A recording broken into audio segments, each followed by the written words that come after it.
You are interested in diversity management at the tertiary level? Then this video is just the thing. It sets out to discuss a multidimensional and intersectional approach towards diversity management that is particularly suited for higher education. The Headwheel, short for Higher Education Awareness for Diversity, can be used as a visual organizer for higher education institutions to capture the interplay of 5 diversity segments, namely demographic, cognitive, disciplinary, functional, and institutional diversity. It seeks to reinforce the perspective that persons studying and working at an institution of higher learning draw on a variety of backgrounds that flow into one another, mostly with no defined borders. Given that the wheel has no designated access point, it lends itself well to act as a gate opener and entrance portal to various angles of diversity.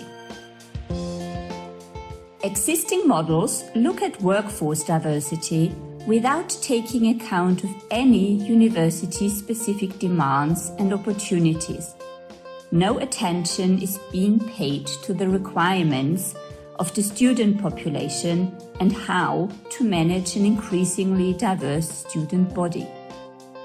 In contrast to these modules, this frame does not depict personality as a black box in the center, but rather seeks to integrate it as a cognitive dimension encompassing different learning strategies, problem-solving approaches, and prediction and perception models. Hence, it attempts to combine workforce and student diversity in one framework. To begin with, demographic diversity is increasingly regarded as a normative goal to address social groups that had previously been excluded from higher education. Understandably then, that new populations differing in age, gender, sexual orientation, physical and psychological abilities, ethnicity, religion, and socioeconomic status bring about new challenges. To successfully integrate historically underrepresented student populations and to increase diversification, accessibility, and permeability, higher education institutions need to offer support structures that promote educational equity, accountability, and social justice.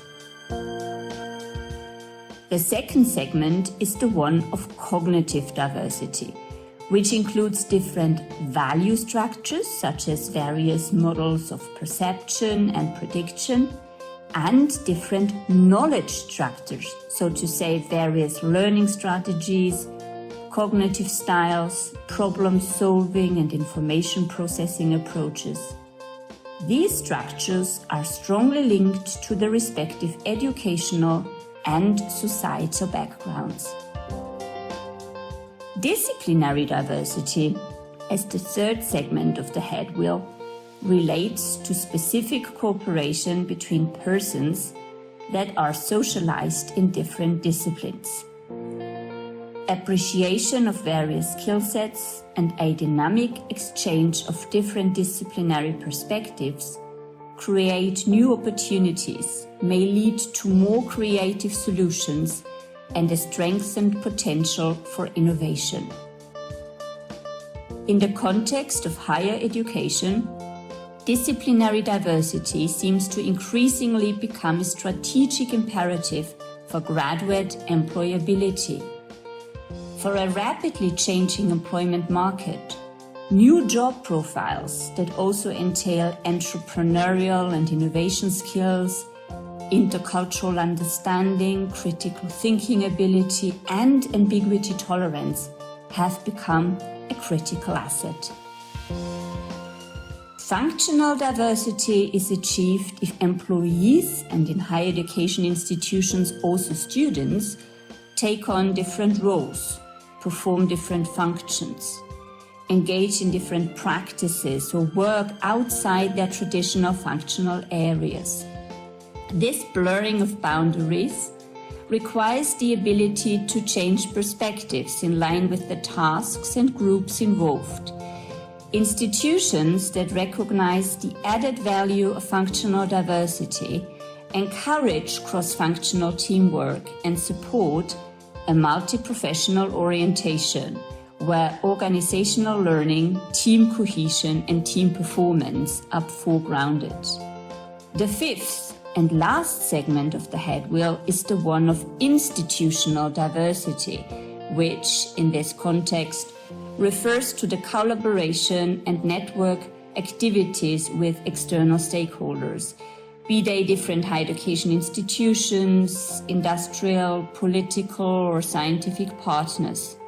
Institutional diversity can be a source for institutional learning and create a resilient foundation for sustainable development.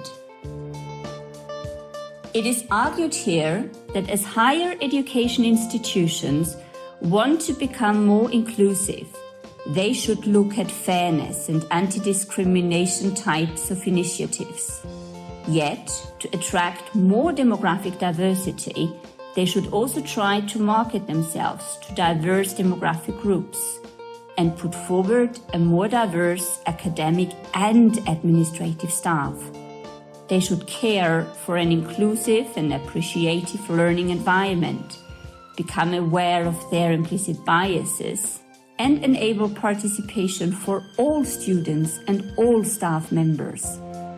Hence, a holistic integration of diversity management in higher education institutions may lead to a paradigm shift from a deficit approach to a more resource-based approach that considers the diversity of students and staff as an asset.